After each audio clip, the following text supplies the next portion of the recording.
Hello again, it is Wing Nation, presented by Sage Fruit, talking sprint car racing, our favorite time of the week, and we are so glad that you have joined us. Steve Post in our Concord, North Carolina studios, Ashley Stremme in the Lethal Chassis Studios in Mifflintown, Pennsylvania. Hello, Ashley, how are you? Well, Steve, I hate to report we still had some rain this week, but we did have some sunshine and I actually made it out to the racetrack, and some sprint car races actually happened. Yes, sprint car races did happen, yeah, including the World of Outlaw and NOS Energy Drink sprint cars. They kicked it off at Talladega Short Track. Ashley, a couple of weeks ago, you and Aaron had Buddy Kofoid on, and the young man parked it on the front stretch there at Talladega. Pretty good night of racing for young Buddy Kofoid. I told Buddy this. He has a beautiful car. It was great to see it in Victory Lane, but I think we're going to see a lot from Buddy this year. What a young talent. USAC reigning midget series champion, multi-time champion there. Good to see him running full-size sprint cars and get the win Friday night at Talladega Short Track. Then they moved to the Magnolia, Mississippi, and it wasn't long. Finally, the big cat Brad Sweet got the win. Ashley, it's just a matter of time. When Brad Sweet goes a few races without losing, it's just a matter of time when he does, and he put it all together on Saturday night.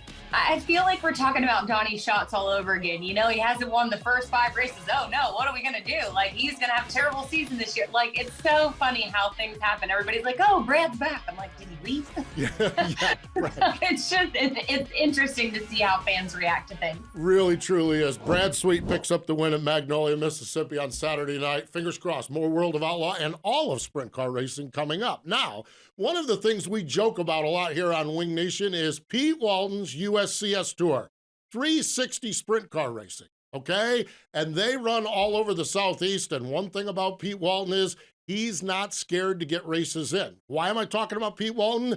Because today's guest is a 14-time USCS champion.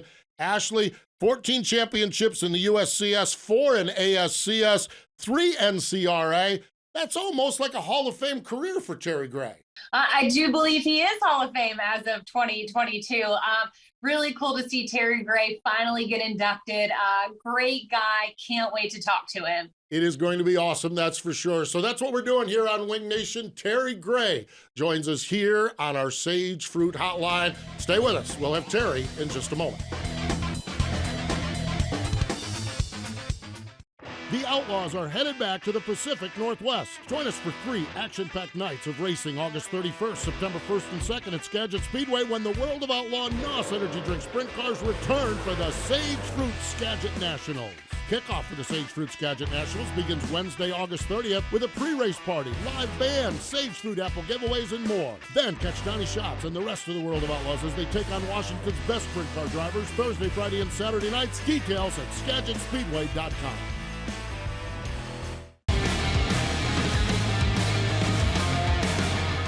Welcome back. It is Wing Nation, presented by Sage Fruit, talking sprint car racing. Ashley Stremme and Steve Post, and I've been waiting for this one since we decided to dial my friend Terry Gray up. He joins us on the Zoom call, on the Sage Fruit Zoom call. Hello, Terry. How are you? Good, Steve. How y'all doing today? I am doing well. Terry, there is a lot of ground to cover with you because, well, you've covered a lot of ground in sprint car racing. I actually want to start this conversation like going back to the beginning. Your dad raced. Elmer Gray was an open-wheel racer. What do you recall about traveling around the country, traveling around the region with your dad and watching him race? Well, I remember my mom and dad and myself and my 2 sisters in a single-seat pickup riding around to all the racetracks in Mississippi and Arkansas and Tennessee around here on any given Friday, Saturday, and Sunday night. Daddy raced a lot. I remember a lot of times out here at Lakeland Speedway, my daddy dominated out there, but I wasn't old enough to go in the pits yet. I had to sit in stands with my mom, and that used to just kill me because I could help him in the garage at home, but I couldn't go in the pits because I wasn't old enough yet. But those are some good days. Terry, talk about that. 5 nights of racing you guys did. Did you stay local and hit pretty much the same 3 to 5 tracks every single night, or did you guys travel outside of the state and race out elsewhere? he usually was always at West Memphis on Saturday night, and it kind of rotated on Friday night from Milan, Tennessee to Jackson, Tennessee, and then Sunday nights rotated from Osceola, Arkansas to Blytheville, Arkansas. And then they would throw in a Cleveland or Greenville, Mississippi on Wednesday night. So, and my dad had a full-time job too, so that it was plenty busy for him, and what little bit I could help back at, I was just a kid back then, but I enjoyed it, and my two sisters went along, and it was just it was a family outing at a lot of racetracks, a lot of times during the year. Neat stuff. That really, truly is. When it fascinates me, the world we live in with micros and mini sprints and everything like that. Kids are starting at a younger age. But Terry, you had to wait until you were 16 years old to get a driver's license, which is ancient these days to get started racing. What was it like when you first got the time to climb behind the wheel of a race car and get a chance to race? What do you recall of that? At Milan, Tennessee, on Friday nights, they would let us race a little bit at 15. And up until that point, my dad or Sammy's dad or some of the other dads that raced when they would be packing the track, as they call it nowadays, the cars were wide enough we could get in with them. We'd go ride, and we'd ride and ride and ride until we got old enough to where they would let us do that. We couldn't race them yet, but we could go out and pack the track, and we could start them up and do all those things, and got the fever really bad. And then at 16 at West Memphis, if you had the right paperwork and your parents done all the proper things, you could start racing at 16 then. So it wasn't soon enough for me, but it was that's what we had to do back then. It's a much different world today, that's for sure. And kind of talking about that, Terry, you got your first World of Outlaws win at your home track in 1980 at Riverside. Can you kind of take us back? Was that really a huge moment in your career, your first World of Outlaw win at your home track? Did the place just light up to see you take the win over the World of Outlaws? Well, at the time, I had no idea how big a deal it was. If you go back and look back now and think to win an outlaw race and to win it at your home track, and it was a lot bigger deal than I actually knew it was back then, because I just wanted to race. That race was over with that night, and I was just wondering where we was racing the next day. So little did I know how hard they were to win. I was lucky enough to win one when I was, I guess I was 21. And like I say, I just didn't know how big a deal it was then. I came awful close a lot of other times. I ran a lot of seconds, but that's the only one I was able to win. I want to go back a few years earlier than this. In the World of Outlaws, this coming weekend are going to Devil's Bowl, 1978, Devil's Bowl, March 18th, 1978, the first World of Outlaw race. You were in the field. You finished 20th spot in that race. What do you remember about what Ted Johnson was building? What do you remember about that weekend with the World of Outlaws down at Devil's Bowl? Well, I remember we were all staying at the Days Inn out there in Mesquite, and Ted had us grouped up there behind the hotel, and I think we were paying $10 or $20 a piece to join his organization, this World Outlaw thing, he called it. And I remember running the first race. I remember Jimmy Boyd won it, if I'm not mistaken, in Kenny Woodruff's car. And we had been going to Devil's Bowl for a few years already for the opening and closing of the year each year. That was traditionally the first race. So this time it was World Outlaw thing. And, we had raced some of Ted's races for a year or two down in Louisiana, some in Texas, and some other places that he had promoted, but he had yet to put the Outlaw deal together.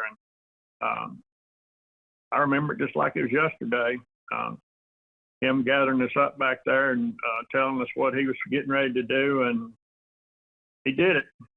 What'd you think, Terry? Did you believe it? And then when you look at it now, it's like, holy cow.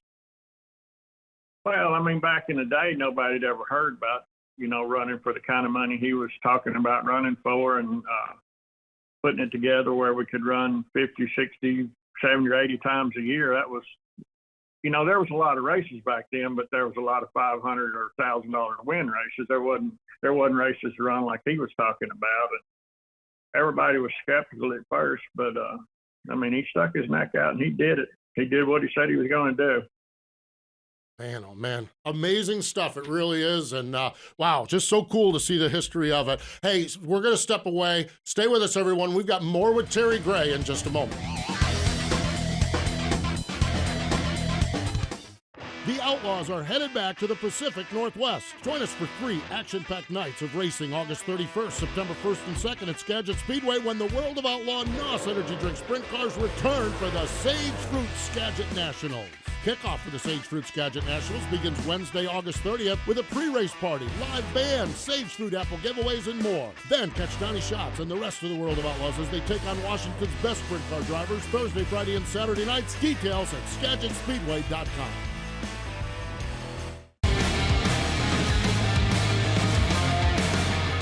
Welcome back. It is Wing Nation presented by Sage Fruit. We are having a blast. Ashley Stremme and Steve Post, we're talking to one of my favorite people in the sprint car world, Terry Gray, who joins us. And we have just scratched the surface. We're already in the second segment of this thing, and I've got like 17 pages of notes. I do want to get to this. I want to talk about the present a little bit, but Terry, at 22 years old, you gave up the driving for a year. Sammy Swindell, his crew chief on the Nance 1N, you became the youngest crew chief to win a World of Outlaw championship. What did you learn? What was there about that made you make that decision and become that young crew chief as well?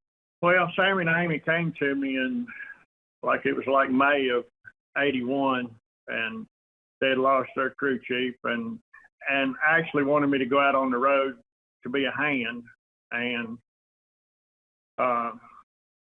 it turned into, I liked what we were doing then. And I think that first year in '81, I came in not too long after the season started. And if I ain't wrong, I believe Sammy won 46 or 48 times that year. And we were busy, and he was winning everything, whether it was wing, non-wing, everywhere we went, he was winning.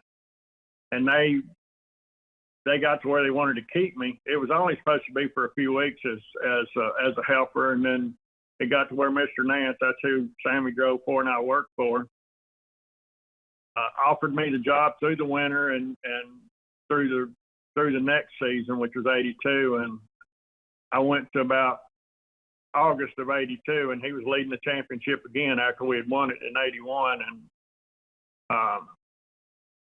that's things, you live together and you live that close every day and work together, and, things got where they weren't as happy as they were. We were still winning, but it just, I was ready to go back and race. And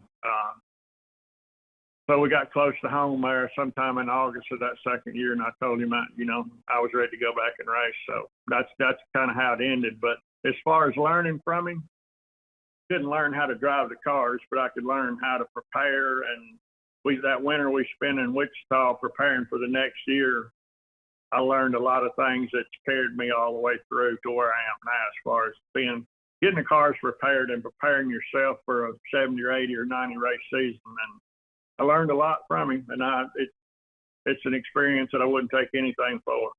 You also learned that holding the steering wheel was that much more important than just wrenching on it. Talk about, what really kind of forged that decision going back. Was it just a passion that you had burning in you, that you knew that you needed to be behind that wheel?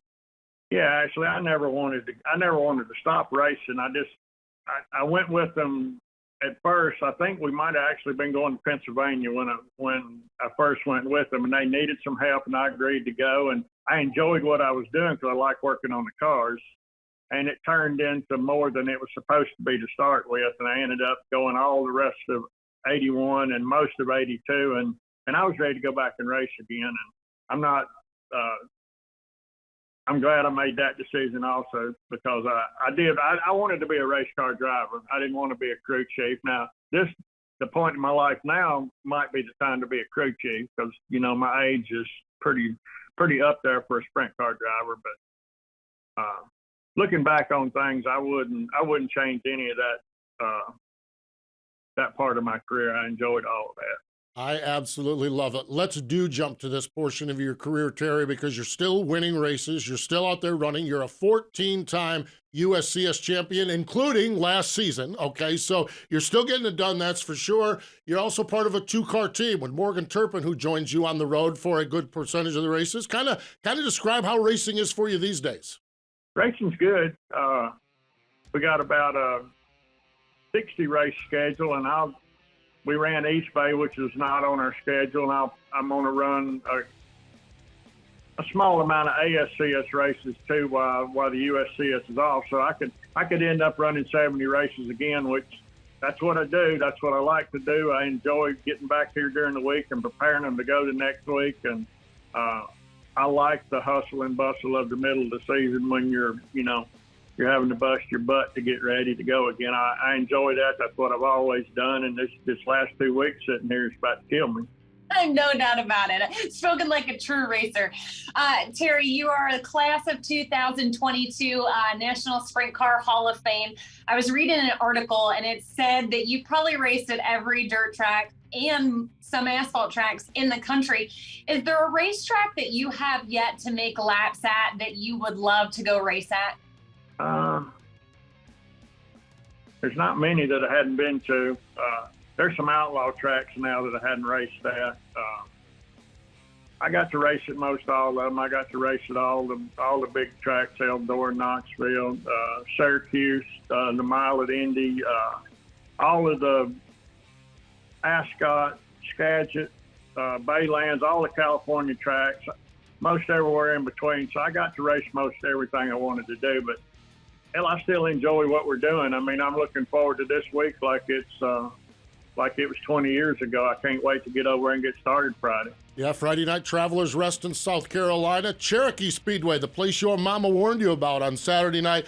Terry, final question for you. 2022 National Sprint Car Hall of Fame. You and I had talked about this years ago, and you had for some reason figured it wasn't going to happen, or something was up, if you will. What did that mean to you to finally get inducted last year and part of the celebration, the ceremony into the Sprint Car Hall of Fame?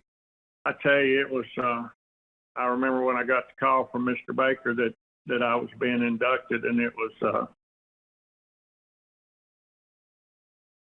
pretty emotional. I mean, it was, I didn't think I'd ever get there. And to get there and then to go to the induction ceremony this past summer and see all the people and the people I was being inducted with, it was unbelievable. And you don't realize, or I didn't realize, how many people are paying attention until everywhere I go now, whether it's a restaurant here in town or whether it's a racetrack, wherever I might be, somebody comes up and says congratulations about it. I had no idea the reach that something like that had with so many different people. So it's pretty cool. Pretty cool. I'm sitting here with chills. Terry, I could talk to you all day long, but the clock on the wall says we need to wrap this one up. Congratulations on so much success. Can't wait to see how it goes this weekend and on throughout the season. And thanks for joining us here on Wing Nation. Thanks, Steve, and thanks, Ashley. There we go. Terry Gray joining us here on the Sage Fruit Hotline. Stay with us. More in just a moment. The Outlaws are headed back to the Pacific Northwest. Join us for 3 action-packed nights of racing August 31st, September 1st and 2nd at Skagit Speedway when the World of Outlaw NOS Energy Drink Sprint Cars return for the Sage Fruit Skagit Nationals. Kickoff for the Sage Fruit Skagit Nationals begins Wednesday, August 30th with a pre-race party, live band, Sage Fruit apple giveaways, and more. Then catch Donnie Schatz and the rest of the World of Outlaws as they take on Washington's best sprint car drivers Thursday, Friday, and Saturday nights. Details at SkagitSpeedway.com.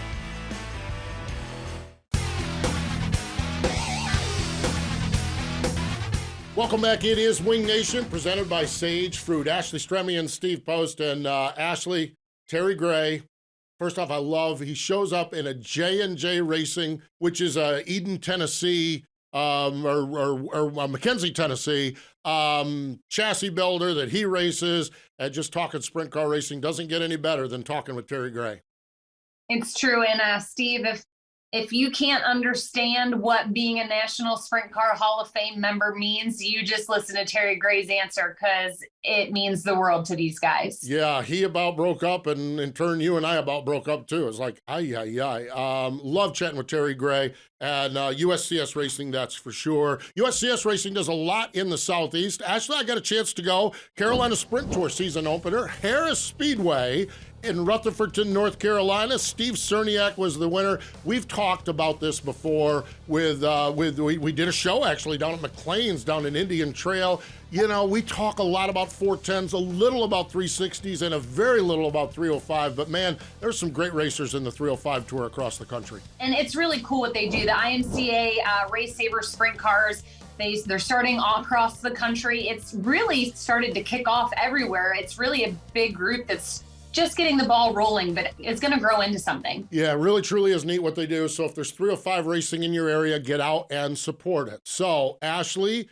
you had told me prior to the race you were at one of my favorite spots. Where were you and where did you and David go this weekend with that modified? Yeah, Sunday we went to a little test and tune at Path Valley Speedway, a racetrack I haven't been to in a couple of years. And I have got to tell you, we used to talk about how it was a hole, if you will. But they have really put some work, some effort, and there's some incredible fencing. They've cleaned the place up.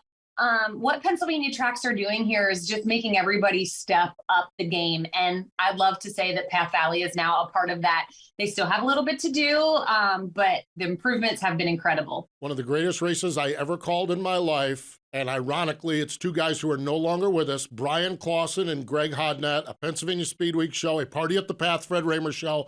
And those two guys, when they got done, they were both whooped and impressed with the other driver. One of my favorite races I ever called. So I'm glad to hear things are rolling along at Path Valley. Things are rolling along for the World of Outlaws as well. We mentioned this a little bit with Terry Gray, back to where it all began, Ashley. This weekend, the Texas Outlaw Nationals at Devil's Bowl, and fingers crossed we can get 2 more good nights of racing in with the Outlaws. And also the NARC King of the West. I love this, the Asparagus Cup. The Stockton Dirt Track kicks off all because of Tony Nassetti. He's an asparagus farmer in French Camp, California. Just huge part of the Asparagus Festival is the race. I love it. Just sounds so homey when you think asparagus. I don't know. The time I went to Stockton, okay, I'm there, and first and foremost, I was hanging with Gary Selsey, okay? So right there is your own issue, okay? And Gary hands me this tube or this bundle of asparagus, and I'm like, what is this? And the asparagus was huge. It looked really good. He said, Tony Nassetti is the guy that runs the trek. He's an asparagus farmer. And I'm like, huh? What a combination. And so the county does the Asparagus Festival. And so Tony, who has a love for sprint car racing and growing asparagus, put a sprint car race, a King of the West NARC sprint car race on Asparagus Festival, and they call it the Asparagus Cup. So how about that? Who's going to win the Asparagus Cup? I don't know, but I love it. I love everything about it. It kind of reminds me of the corn in Knoxville. Yeah. Kind of. Yeah, kind of, sort of. Yeah, it's just part of the culture of it, the heritage of it, and everything else. And Tony Nassetti does a good job growing asparagus for sure. Ashley, fingers crossed up there in central Pennsylvania. We get to see some racing up there. Bless their hearts. Williams Grove, my God. They have been trying to get things going for forever, it seems like. Fingers crossed we get some good central Pennsylvania sprint car racing as well. Yes, hopefully spring is upon us, and that's it. No doubt. It'll be good. That's for sure. It should be fun for sure. Going to be a big weekend. Ohio starts up. A whole lot of racing action on the docket, no doubt about it. Hey, we appreciate Terry Gray joining us, but more important than all of that, thank you for joining us here this week on Wing Nation, presented by Sage Fruit.